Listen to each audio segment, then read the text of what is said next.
Hello everyone, welcome to Painless Universal, a conversation with me, AnneWelsh.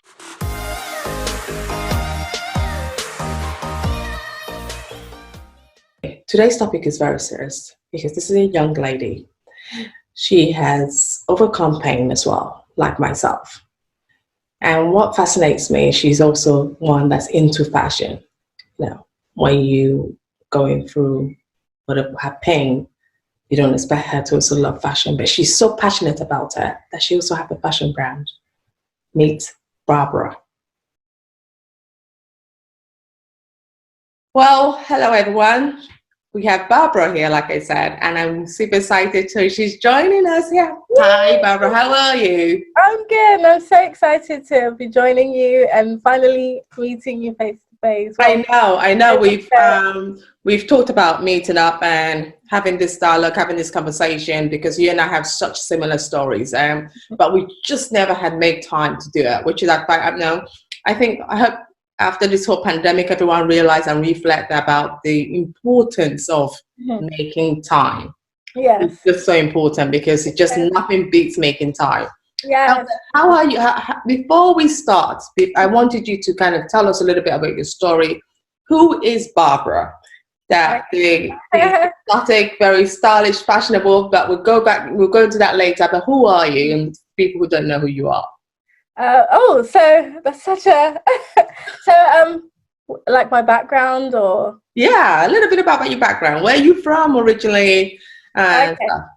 So I'm born and raised in London. I grew up in North London, Enfield, and I went to school in Cheshunt.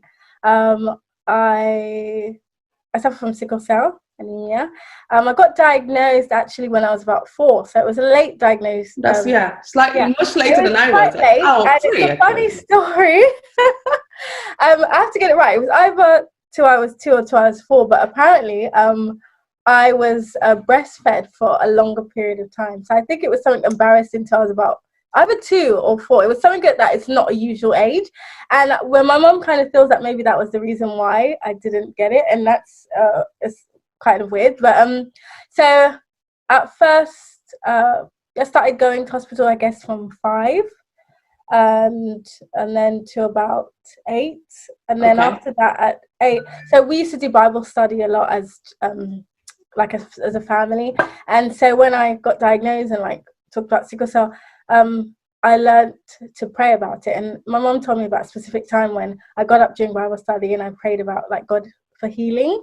And from the age of 8 to 16, while I was in secondary school, I actually didn't step one foot in hospital. My mom, because she had my uncle, I love my uncle, he passed away in 2011. And he had sickle cell, so and both my parents had traits. So he's a lot younger than her, about 20 years. So she kind of looked after him when they moved to London. She brought him to London. So mum came here when she was about 22, and then she came with her brother, and he had sickle cell. So his was a lot worse than mine. So I guess my mom kind of was learning from certain things that he went through in terms of the hospital and medication and stuff. So she tried to take care of me as much as possible at home, rather than having to go and get oral morph at the hospital or put on hard drugs. And so a lot of the times, if I did feel unwell, I would just not go to school, but I would stay at home, and then she would help me, be my nurse basically. And she looked at remedies. She would boil banana tea. I don't know if you've tried that. So she looked at other remedies and herbal stuff and tried to do it that way. And I think that's one of the biggest things I think in my life, that I was able to overcome it and kind of that's definitely why I didn't spend as much time in hospital, I would say. Oh, that's amazing, because I remember my case. I spent initially it wasn't too bad, but as I got older, I went back to Nigeria. Then it got really bad because I just didn't understand this whole body thing and how to deal with my body. But did you have any disadvantage from having sickle cell? Did it affect your academics, or did you have to go to regular appointments, or even dating wise? How did that affect you? So I would say with education, I did miss a bit of school. sometimes I would miss. I think the longest period was 2 months, and this is when I was 16. I did have an incident. So from 8 to 16, barely went into hospital and was okay. Wow. Like, so it was like I actually believed that I was healed. So I was like, oh God, like God actually took it away. I did get minor crisis like leg pain and chest pain and stuff like that. But nothing that took you to hospital. From 8 to 16, nothing really took you. Yeah, because I remember the last time I was in hospital before that, I was in the children's hospital. Yeah. And I remember the nursery nurses, and I actually liked hospital. I wanted to go. Yeah. But when I turned 16, oh my God, I went into an adult hospital, and the pain was coming every month. And then I was like, what is going on? Like, and I started to actually panic, thinking that, what is that just like a great period? Is this going to be my life? Is from now on I'm just going to be in hospital every month? And my doctors were telling me it was adult, your hormones change, your body's changing. So I really would start to panic, and every month when I would get crisis, I would cry. Then we'll go into A&E. Then I would get like morphine or diamorphine. Then I would get the drip and like all of that, and then have to stay there for a week. So that period I started to that's when it started to really affect me, because when you're a teenager and like when you're before that the age of 16, you're just in school and home, and it's not really it's still obviously life and you're a child, but like when you get to 16, you've already built like dreams and goals and stuff, and especially not having gone to hospital for that period, being at that stage was kind of like it was becoming I was getting panicked. And then also with dating, before I was so used to telling people about, oh yeah, I have sickle cell, and using it as an excuse when I was in secondary school to not do PE.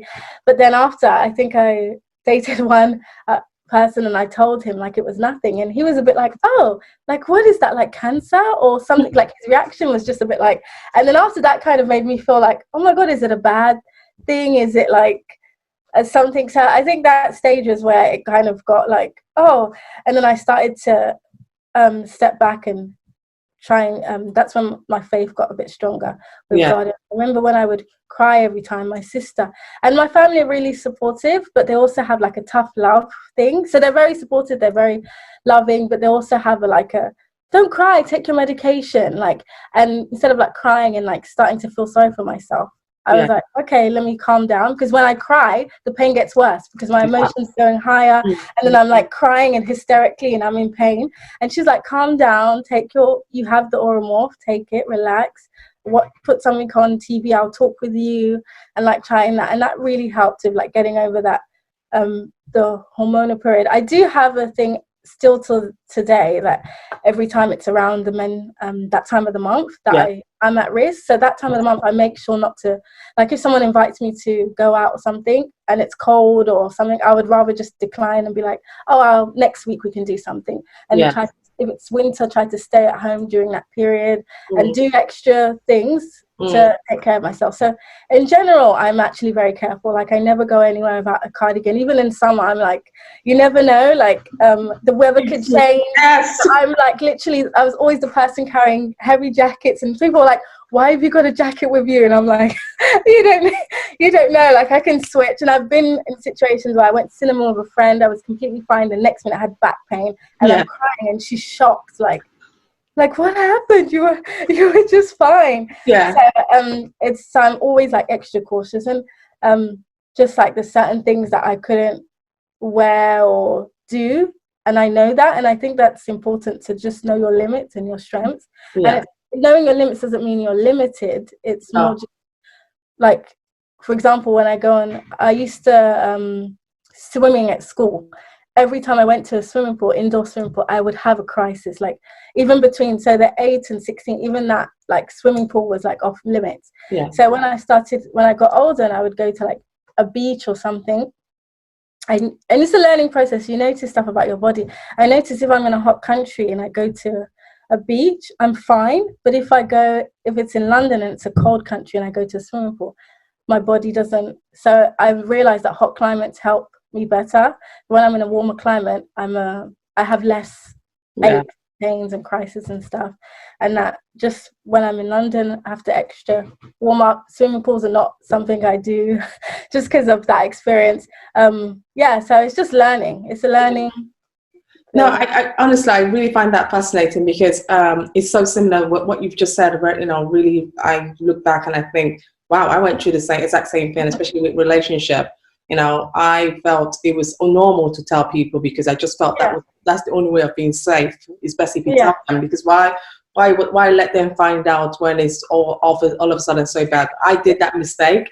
I told a guy I went on a date with, and I said, I think we went for a meal, and after that went back to his house, and I noticed before at the meal, I noticed the pain was getting coming on. It was coming on gradually. I was like, oh gosh, I'm gonna brave it now. This is my day. I can't just blow it like this. And it kept coming. It kept getting worse and worse. And I'm like, should I tell him? Should I just pause here and say, this is done. I can't do it anymore. I kept insisting, and he said, oh, let's go back to my place. Let's watch a movie at the place. I was like, yeah, why not? But at the time, my whole body was now almost, when they said, how was your pain score? This was like over 100. It was worst of the worst. And I got in the house and I sat down, and he went to go get a drink. And I remember just falling in the middle because I was in excruciating pain. My body just shut down. And I just shouted to him, call the ambulance, and this is the number, call my mom. That was it. That's all I remember saying to him. And I remember my mom coming to the hospital, seeing me, and didn't know where it happened. Where's my daughter been? Why she's so sick? But I got into the when I got better, I remember calling him. No, 2 days later, I was still in the hospital. I called him. He didn't pick up. I said, okay, probably he's trying to let me relax and get better. A week later, I called back. He didn't pick up. And I thought to myself, you really are heartbroken. Are you kidding me? You're not going to pick up. And 2 weeks later, I called back and nothing. So I just realized that it's like you. It's also fate. You just have to believe in God and let God have a bigger plan for you. And I think the younger you understand that disappointment can happen, it's better. I also like your story about swimming, because I can't do swimming in hot. Mine is in hot weather, because when I go in water, it's nice, it's cold, but the change in temperature, what it doesn't like, it doesn't mind the cold, it doesn't mind the hot, but what it doesn't like is the fluctuation. That's the only thing that gets me. But I'm so glad that you were able to share this story with me. But from sickle cell, how did you manage to, with sickle cell, a lot of people don't know what they want to do. It took me a while. It was through lots of mentoring, meeting various people, that I figured out what I wanted to do. How did you find out? You wanted to do fashion, of all things, my favorite thing in the world. How did you find out? And you're very fashionable, so that's great. So actually, I feel like fashion actually helped me on my journey. So because I had a lot of time off school, so I was active in school and I did go to most of it, but like periods of time, 2 months, 1 week, 2 weeks, because when I was younger, my mom made it was her mission to try and help me at home rather than going to hospital, because she didn't believe in hospital. She didn't believe in the hard drugs. She feels like natural and that way of taking care of yourself. So because of that, I would have, and even when I was in hospital, I would have time just to be by myself. So I actually started getting into like sketching and drawing, and that actually helped me, because sometimes when you're in that situation and you kind of feel like you might not see a future, or because of the condition, you might feel like, is this just going to be my life? Am I just going to be continuously in hospital, or just not being able to do things with my friends or be at school? So fashion was like an outlet. It was something that I could do to have a positive thing in my life. And it was entertaining. I love fashion. And I remember when I was 16 and the pain started getting bad, and I went in hospital for 2 months. And I was in hospital for 2 months. I was in hospital for maybe a week or two tops, and then I came out, but I had time to recover because the pain was a lot different than what I'd experienced like before.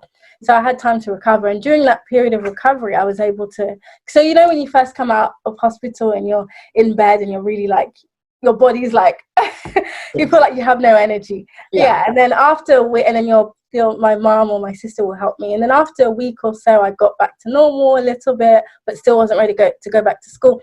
I actually was obsessed with Project Runway, which is like this fashion fashion competition, and it just inspired me. My sister helped me buy a mannequin, and then I would literally just sketch and design, and it actually made me happy. So I didn't see, oh, I'm just at home unwell recovering. I saw, oh, I have this passion and this God-given talent that God has given me, and it felt like it gave me so much joy. And I really knew that, okay, there's a reason for this, and that out of that dark place could come something really light. That's such amazing. I love fashion. I never ever taken that route, because obviously from a Nigerian family, my dad has never understood fashion, and no matter how much I have tried to explain it to him, but he just didn't understand it. So I had to go his kind of route, which was in accounting and finance, then investment management. But something has always drawn me to fashion, and I think fashion also I use it as well as a way to relate to my pain, where when I'm in pain, I need to be I get very creative, and I don't know where that creativity comes from. And it's not just in creativity in fashion or anything, but it's also in the creativity in the way I look. Because when you're in hospital, you look down, you don't know, you have nothing on, you look when you look in the mirror in the hospital, you really do look sick, So every time I come out of hospital, the first thing I make a point of duty is to make sure I make myself look pretty. So when I look in the mirror, I don't look like I'm sick. Yeah, so I think probably that's where you drew your fashion from. Also that creativity, because you want to take your mind away from the pain. Just the pain. And you can't read. It's not about reading a book. It's just something different. It's hard to explain creativity, that you just need to do something that you see it and it looks pretty. And then after that, you're not focusing on the pain anymore. No. Brings you joy and happiness, because if you're not able to go to school or be with friends or whatever, so that's a fun way. And it helped me, because now, even during COVID, I was able to sew and do creative stuff, and so I felt, I was just like, well, it's true, this is fun, let's just do whatever. So what about, how everyone will be wondering, listening, people will be like, okay, what if they want to go into fashion? What would you give someone, especially someone with chronic illness and someone who's just passionate about it? What did you do it school-wise? How did you take this as a degree or no? Because okay. So after school, I did a fashion and clothing. So I did a sixth form. Yes. And then I think there's quite a lot of schools that allow you to do like fashion. It's funny, when I initially started, there wasn't as many, but I think fashion's become like a pandemic in the last like 5 years, 10 years or something. So I did a fashion and clothing, and then I did a foundation, and then I went to university. So that whole Project Runway show I used to watch, they filmed it in a school in New York called Parsons, and it's actually one of the best fashion schools in the world, and I actually went and studied there for 1 year. Not only was it like a great outlet, it was actually a goal that I was able to, and that's something that's important. And I think having a goal and having a dream and having something you're passionate about does really help people with chronic illnesses. That's what helped me, especially because I had something to look forward to. So instead of just, because I know there's a lot of people who they get used to that system of maybe going to hospitals so frequently, and that's their life, and then they end up relying on these certain medications, and they feel like they don't have anything to look forward to. But when you have something that you're passionate about, or you're creative, or a talent, I think it's definitely important, even if it's little things like getting a sewing class, or like I said, I was really interested in it from a young age, that I did it in sixth form, because I couldn't do a textile class in my school because no one apparently I chose it for GCSEs, and barely anybody chose textiles, so I had to do resistant materials. So I had to wait until 16 to go to another school and do it there. So I did the course there, and then even just getting a mannequin or getting something, if you're interested in art, invest in getting like an easel or thingy and doing it. So that's what motivated me, was just getting doing stuff. So a lot of people think, okay, to start a business, I'm going to need this amount of money, I'm going to need this, and I'm going to need that. And then they feel like, this is so overwhelming, I can't do it. Whereas when you start from just something as small as, I'm going to make a dress, that's literally how I started. I'm going to make a dress. And yeah, go to university, go to school, learn, but also have your own personal thing. And because I was so used to doing that, on my own, that when I graduated, so I studied at Parsons for 1 year, and then I studied at IFA Paris, International Fashion Academy in Paris, as well. For 2 years. And so, and I also did internships, which I would advise if it's possible for you to do an internship, even if it's just a month or 2 months or 3 months. That would also help, because the experience is invaluable. I think I wouldn't have started my business with just having the university degree. I think the internship, along both of them together, really helped with me, because I got to work like hands-on directly with designers, and I saw like, okay, this is how they do this is how they do that. So I was confident to start my own business. And because I believe in God and I'm Christian, I always pray about everything, so I would say most of it is God, like so in that sense, like praying, believing, and working hard. And when you believe in something, you can work hard. That's why it's like faith in an action. Like you believe, but also you do. Well, so I was looking at your Instagram page, and I've seen all this creativity. I want to know, how do you find your inspiration? From where? And how do you prepare from what was been your moment? Like, people want to know what's your design, what is the name of your brand, and what do you do? Are you just normal fashion, high street fashion, or luxury fashion, couture? Where do you place yourself? Okay, so the brand is called BarbaraB, and it's actually my Nigerian name, BarbaraB. But my uncle came up with years ago, I think when I was a teenager, we joked, and then European people will say BarbaraB, and I was like, I actually love that, I'm going to use it. So the brand name is BarbaraB, and it's the slogan is like exotic couture for goddesses.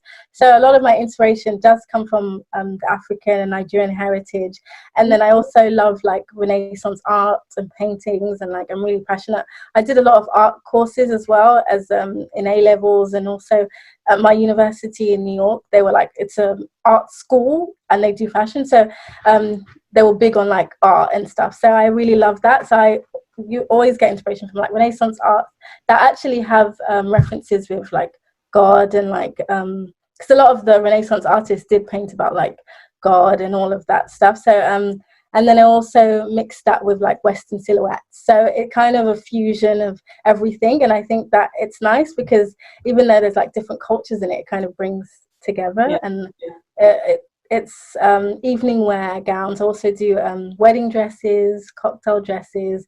It's for like events, and it's all custom made. So it's all handmade in London. I have a small workshop atelier where I work with a small team, and we make pieces for fashion shows and events.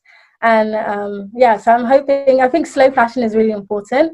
I know that we live in a world where it's very fast paced and busy, and people like live off mass fashion or like mass market, and they're used to like high street. But I'm really passionate about like slow fashion and stuff that are like handmade and like using quality materials. So all the materials used are like silk and Swarovski crystals, and like prints are screen printing and that kind of, and because it's something I'm passionate about. So instead of it just being a business where I'm like, okay, I'm just going to sketch, and which is fine. I mean, everyone's different, high street fashion is completely fine. But what I was really passionate about, and what the reason I wanted to do fashion, was because I actually love creating. I actually love having an idea and taking time and creating something special, and for someone to go to an event and feel amazing in it. And that's something that like I'm passionate about. And that's really fascinating. I mean, have you done any runway shows like during Fashion Week, like in February and September? Have you done any? I mean, yours would be, because it's couture, would be more January time. Have you done any of the couture runway shows? So I've done fashion shows in London. I did one at the Saatchi Gallery in 2018, and then I did one, no, it was 2017, and then I did one, it was like a pop-up and a fashion show in Kensington. So I've been doing a few events, and I'm hoping to open a store. So that's like what I'm praying about, and like trying to get investors involved and seeing that way. But yeah, so I've done a few events and fashion shows which have been good, and I love it. And I actually want to do an event where I can promote more about sickle cell and like get speakers in and stuff like that. So that's something we'll talk about. Yes. Yeah. We'll talk about that after. Definitely, we should definitely have that conversation, because I mean, something we're both passionate about, and we have this fashion as well. So it's, you know, there's definitely a good idea. And actually, my new collection I've been starting making during COVID, because I was like, why not get some stuff done? There's actually inspired by sickle cell. So wow. I can't wait to see this. Hopefully you have one available I could wear for World Sickle Cell Day. I think. Yeah, you know, hopefully we could talk about one of these collections, so I could showcase it to everyone and show your design. Oh, that would be amazing. Yeah, just have a back garden party and just wear quarantine this long. Who knows?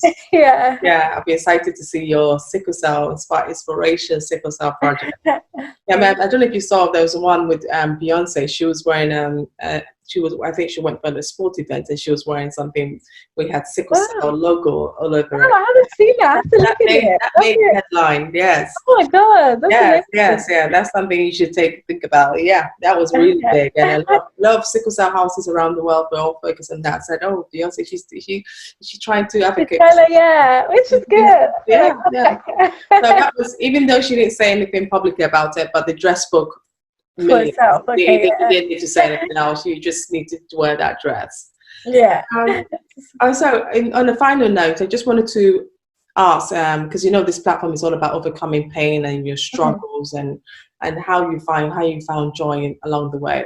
I mean, what have been your biggest challenge in life? You know, just, I know you're so young, but we all have one pain or the other. What has been, and how have you overcome it to find your joy? Okay, so I think that period when I was 16 was starting to be a challenge, just because I got to a stage of not really being in hospital. Even though I did have minor pains, I did get to a stage of thinking, oh, I'm completely fine. And that thought of not having a bright future and not this being my life as in constantly in hospital. And I think what helped me with that was knowing myself and my body and my limits. And I think that's how I take everything, is just knowing myself, and if I do get a crisis or something I get in hospital or something bad happens, learning from that and seeing how in the future how I could prevent that, because I think right now for me it's prevention is better than cure. That's like my mum was always saying to me, prevention is better than cure. And before, I used to I actually hate taking medicine. I actually hate even to take the penicillin every day, and the folic acid I forget. So recently I've been trying to put I take I don't know if you take this, is B12 or B complex. Yes, I do. And because I'm always tired, and it's really annoying because I'm someone with a lot of energy, and I think I was using a lot of adrenaline, because another thing with the fashion, I'm like obsessed with it a little bit, and it so sometimes when I'm doing stuff I'm using on adrenaline, and then as soon as I'm not doing something I don't really like, the energy's gone. I'm and I can fall asleep anywhere. Like I've fallen asleep I think I was in Primark with my friends, and I was standing up. This is not a joke. I fell asleep standing up. Like, that's how bad. It's just the energy level. Our energy is always sucked. We're so tired all the time. People don't realize. Yeah. So I think that can sometimes be a challenge, and because I haven't had kids yet, and I'm not married yet. I'm just trying to see what pregnancy would be like, and raising a family and stuff like that. So those are, I mean, I trust in God, but I'm just those are I guess some worries about having a condition, and worried if it would trigger something to make it worse, or because it's kind of unpredictable, I would say. Everyone has a kind of a slightly different case. Mm. So that's another thing, just the unpredictableness of it, like the complications. That's another thing that's like. Yeah, I know. No, because I feel you on that, because it's not a thing that you could predict. So I think the best thing I would say to anyone is just take it one day at a time, and when that time hits, then you could just deal with that issue at that time. I was going to ask, do you have any other siblings that have sickle cell, or is it just you? And how many siblings do you have? I have 2 siblings, and they don't have. I don't think they have trait either, or maybe they do, but no, they don't. Oh wow! So I was the only one, and I'm the last. So I was like, I waited. Because I had the first and second, then the third sickle. Oh wow! Okay, but at least you know you are doing well with it, and I'm like, really glad that every time I read the Instagram, or I read the news, or I look anywhere now, I see a lot of positive face with sickle cell. Unlike before, when I had sickle cell and I was much younger, it was very difficult to see lots of inspirational people do well. That's another thing about what you asked in the beginning about sharing, and that's something that I think I don't know if I would call it afraid to share. But it's something that I've been trying to do more. So there was a magazine in LA that did an interview with me, and I shared a bit. But it's the first time that I've officially kind of shared it, and I guess I want to share more, because I do want to help others. And because I think there should be more positivity around. Yeah, because nothing beats your spirit, nothing makes you happier than when you hear positive news about someone else who's gone through the same thing. Especially, it might be someone who's looking to go into fashion, and it might not just be sickle cell. They could be either chronic illness, invisible illness that we don't know about, and they could just look at this and say, well, she did it. She tried to overcome it this way or the other, even though she had lots of struggles along the way, but no, she overcome that, and she found her joy along the way. And if she can do it, I can do it. Any final words you want to say before we? I did want to just bounce off that. Is another thing that I noticed was my brother. So we were part of a small support group. It was called Enfield Sickle Cell, because we're based in Enfield. And this was when I guess I was around the teenager age. And I remember my brother started getting me into all these groups on Facebook with sickle cell stuff. And what I can say from that period of my life was there was so much negativity, and I saw like so many posts of rest in peace and rest, and it actually made me like I had to come off some of the groups, because as a young person with that condition and with a lot of positivity, because my positivity comes from God and then my family, and then having people who they don't allow me to be like feel sorry for myself. Like my family are like, they're just like, why are you crying? Like, but not in a mean way. They stay over in the hospital when I'm in the hospital. They would sleep over there. They're there for me, but in a way, like they try to make me stronger. And I think it really helped, because I am a much stronger person. But just seeing that was, especially when you're young and you never know how it can change in the future, it kind of made me a bit afraid, and I kind of wanted to distance myself from that, and maybe that's why I didn't share as much.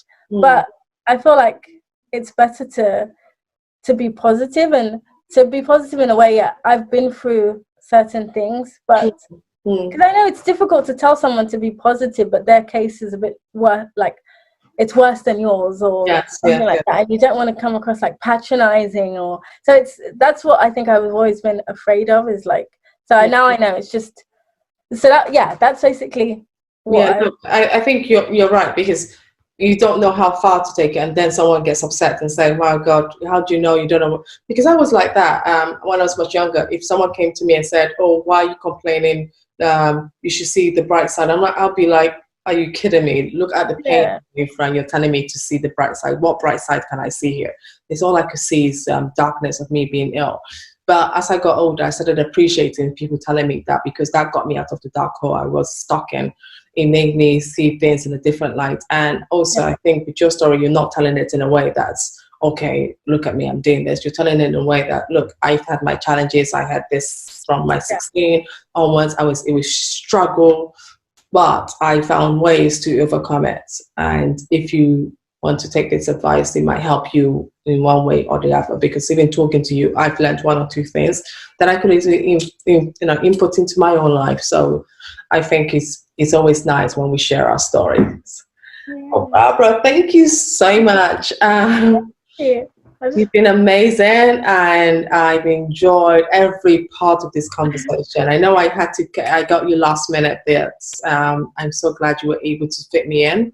Yeah, I forgot to ask you about how are you guys dealing with the whole pandemic of coronavirus, staying at home, not being able to go out. How have you managed at home?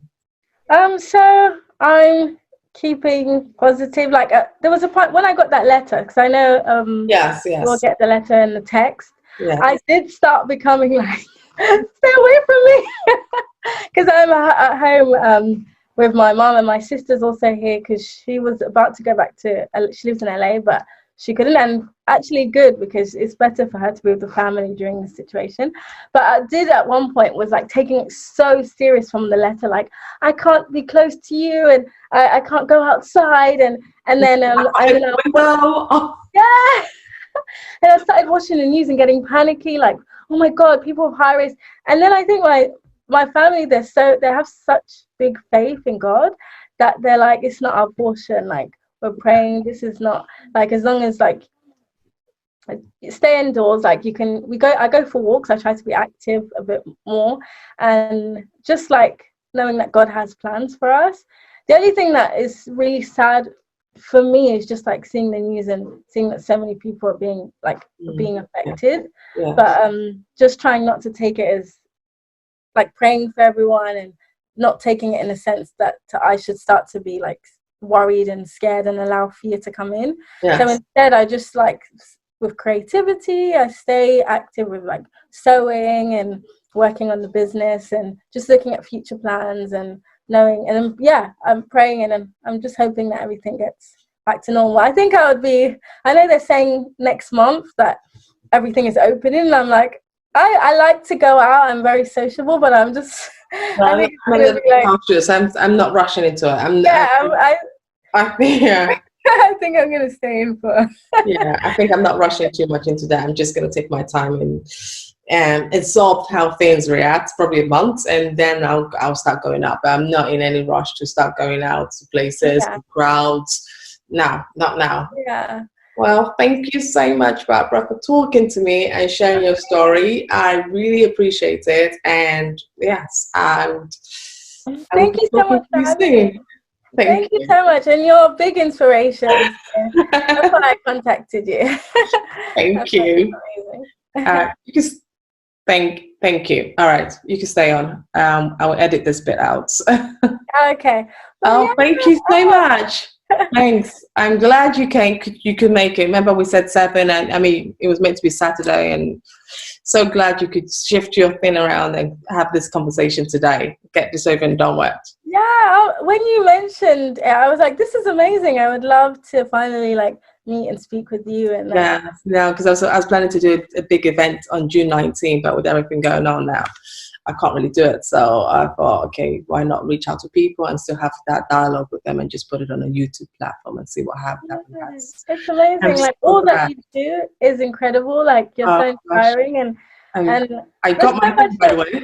I got the thing for the belts, the tummy tucker. Oh, you did? Right. Yeah, you're right. I'm like, my Amazon is really good. It arrived today. So, I'm getting how often do you wear it? You said just a few hours. So I was wearing it just a few hours, but they said you can wear it like all day. But it's like it gives you like when you sit down, you're kind of like postured up. So I'm trying to do it when I'm just on walks on a treadmill. Yes. So I do it on a treadmill. I don't want to overdo it. Oh, that's another thing about exercising. I've never been really able to do much. I always get like things. Something. Yeah. So I just stuck to. I used to be able to do like Pilates a few years ago, like maybe 4 years ago, and I kind of stopped out of laziness. But like that was okay. But recently, when I tried, it was just a lot. So I realized that maybe just walking and doing things will Wow. But what about you? Are you able to do that? Right now, I'm about to go for a walk with my son. I'm going to drag him out and say, please, even if it's for, we're probably not go as far as I wanted to go. But somewhat I find is that sometimes I go for a walk. I have to take paracetamol after having the walk. Yeah, because I notice like my mouth, it's almost like having a mild stroke. Oh, you get the numb thing. Yeah. I get that when I'm about to have a crisis. And I'm like, what is this? It's so uncomfortable. And it's really, it's like it goes to the brain. I'm like, what is this? So I get that. It's a pain that I prefer arm pain to this because it's just so uncomfortable. So I always have to, like when the weather is nice like this is fine, but when it's a little bit, just a little bit, like even 17 is not good for me. So I have to wear lots of cardigan and protect myself. Yeah, I carry a cardigan for everything. Even today, I was like, we went for walks. I even said to my sister, "Oh, should I bring a cardigan?" Yeah, and she said, 22 is fine. And I was like, okay. I know. It's one of those things. Yeah. It's better to be safe than sorry. I think that's the key. It's best we always protect ourselves. Oh gosh, I can't wait to meet you once this whole thing is over. And I'm in Hendon, you're just in Enfield, not too far off. Is that Northwest? Yeah, Northwest. Oh, okay, yeah. Not far off at all. I'm always by Enfield. I don't know what brings me there, but I'm always there. Yeah. Oh, nice, yeah. One or two things brings me to Enfield. So hopefully one day soon we'll meet once this whole thing has slowed itself down. And take it easy and have a great evening, darling. Thank you so much. Thank you. I still have so much questions about like motherhood and all of that stuff. Oh gosh, don't worry. I'll answer all your questions, I'm sure. No, I'll answer them when you're ready. When you're ready. I don't want to put the fear of life into you. Yeah. Because it's not easy at all. I would like really lie if I tell you it's easy, but it wasn't easy at all. But it's something that can be done and will be done for you. In your case, you will definitely be a mother. Amen. But, amen. I believe in God, and I believe with God all things are possible. So I'm not too worried about that. It's just something you just have to do one day at a time, and make sure you have plans, and make sure you marry someone who's responsible, smart, someone who loves you in your good time and your bad time, and someone who doesn't have judgments about you. That is very key, because when you're married, the last thing you want is stress, and it comes on with stress.